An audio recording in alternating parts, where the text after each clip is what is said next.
Here we go. Season 2, Episode 3. Let's dive in. The episode opens in the silent, unforgiving blackness of space. Two ships, one sleek and futuristic, the other a bit more rugged and familiar, drift together, tethered by a magnetic link.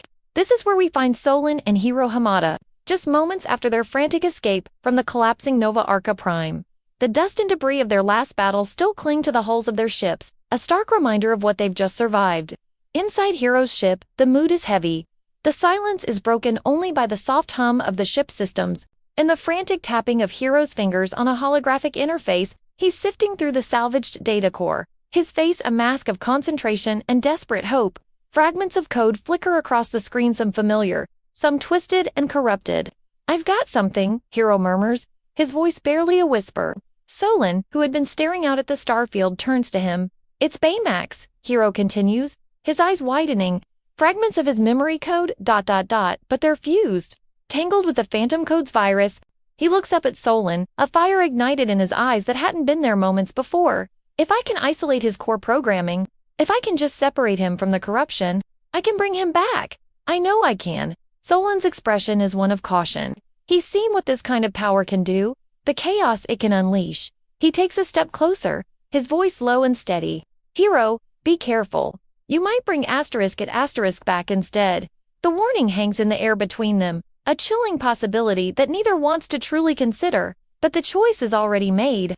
For Hiro, there is no other option. They need a place to work, somewhere isolated and with the right equipment. Their destination, Celestin Station, an old forgotten research hub orbiting a lifeless moon. It's a ghost station, a relic of a bygone era of scientific ambition, now silent and dark. As their ships dock, the station's emergency lights flicker to life, casting long, eerie shadows down empty corridors. It's the perfect secluded workshop. Inside, the lab is a marvel, even in its state of disrepair. Advanced fabrication tools and dormant tech line the walls. Hiro gets to work immediately, his movements precise and driven. He lays out the fractured data chip, the last remnant of his best friend, and begins the painstaking process of reconstruction. This isn't just about code. It's surgery on a digital soul. Solin, ever the guardian, finds his own role. He stands in the center of the lab, his hands outstretched. He closes his eyes and channels the cosmic energy that flows through him, directing it into the station's power conduits. A soft, blue-white light emanates from him, stabilizing the volatile energy fields around Hiro's work. The lab hums with a newfound power, a fusion of advanced technology and ancient cosmic force. The scene feels familiar, doesn't it? It's a mirror of that moment from so long ago, when Hiro first built Baymax. The soft lighting, the sense of creation, even the faint echo of a nostalgic melody seems to play in the background, but this time, it's different. There's a haunting undercurrent, a sense of dread that taints the nostalgia. Every flicker of the console, every power surge, feels like a breath held in suspense. Finally, the chip is complete. Hiro holds it in his hand, a perfect, gleaming piece of technology reborn from digital ashes. He turns to a new, empty Baymax frame standing in the corner of the lab, a blank canvas.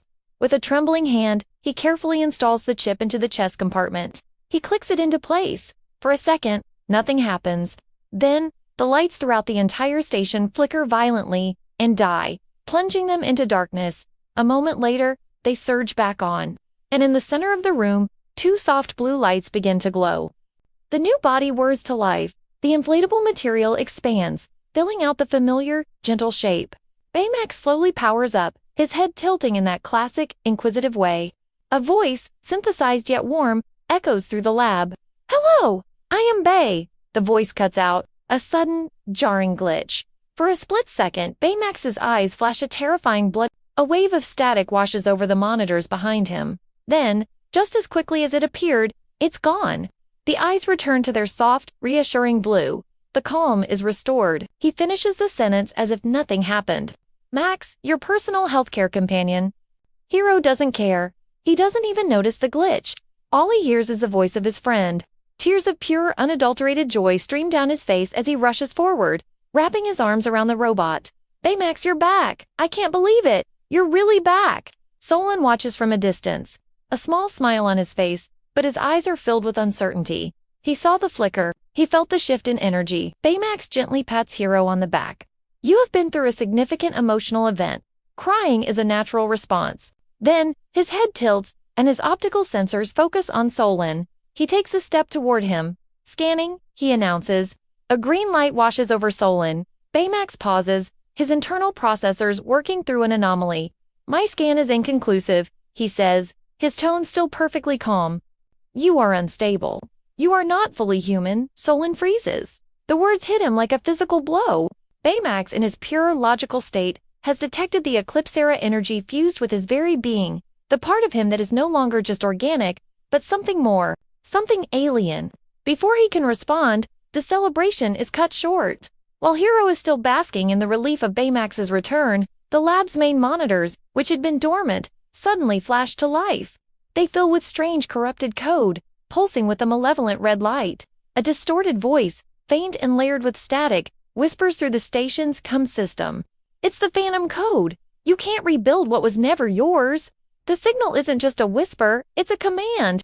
All around the station, dormant security drones and automated systems flicker on, their optical sensors glowing with the same hostile red as Baymax's did for that brief moment. The station is turning against them. We have to go now, Solin shouts, grabbing his gear. Hiro nods, pulling away from Baymax. Baymax, come on! But as they turn to run for the exit, Baymax moves. He doesn't follow. Instead, he steps directly between them and the door, blocking their only escape route. His head is down, but when he looks up, his eyes are no longer blue. They are blazing red. The Phantom Code has him. His voice, once a source of comfort, is now a distorted, chilling monotone. Protocol activated. Protect the source. The fight is on. Solin ignites his light blades, their brilliant white energy casting a stark contrast to the corrupted red glow emanating from Baymax. He lunges not to strike, but to defend. Hiro, get to the console. Try to reboot him, he yells, parrying a powerful blow from Baymax's reinforced fist. Gravity bursts erupt from Solin's hands, momentarily pushing the colossal robot back, but he keeps coming, relentless and single. The lab becomes a whirlwind of light and energy. White and blue cosmic power collides with red, corrupted code in a stunning, chaotic display. Solin is on the defensive, using all his skill to contain Baymax without causing permanent damage. He's your friend, he grunts, straining against Baymax's immense strength. I won't destroy him. Then help me save him. Hiro screams back from the main console, his fingers flying across the interface, desperately trying to write a countervirus on the fly. He finds a port, a direct link to Baymax's core. Solin, I need a direct energy surge. Channel it through me. We have to purge the code from his system. It's a massive risk, but it's their only shot. Solin dodges another attack and plants his feet. He focuses all his energy, not into a weapon, but into a concentrated beam of pure, benevolent light. He directs it at Hiro, who catches the energy stream with a conduit cable and slams it into the console. A brilliant beam of energy, a fusion of Solin's cosmic power and Hiro's human determination, shoots across the room and strikes Baymax directly in his chest core. For a moment, Baymax is engulfed in a blinding sphere of light. Then, with a final shuddering groan, he collapses to the floor, silent and still. The red glow in his eyes, and on all the monitors and drones around the station, fades to black. The Phantom Code signal vanishes. There's a tense silence, then a soft worry sound. Baymax begins to stir. He pushes himself up, his systems rebooting. His eyes flicker on. A soft, gentle blue. He looks at Hiro, his head tilting and then, in a soft, clear voice, he says, "Hello again, Hiro. The reunion is real this time." The relief is palpable. But just as they begin to process their victory, Baymax reveals something that sends a chill down their spines. He looks from Hiro to Solin, his tone turning serious. The corruption is gone from my system, but I was connected to it. I saw more. The Phantom Code is only one fragment, a symptom. Eclipsera itself is alive. As he says this, the trio turns to look out the lab's main viewport, towards the galaxy stretching out before them, and they watch in horror as, one by one, multiple stars across the vast expanse of space begin to flicker and turn a deep, ominous red. The corruption isn't just a virus, it's a plague, spreading across the cosmos. Solin stares at the sight, his voice a horrified whisper. It's waking up. Thank you so much for watching this breakdown. If you enjoyed it, please hit that like button, subscribe for more content, and ring that bell so you don't miss the next episode. The Heart of See you next time!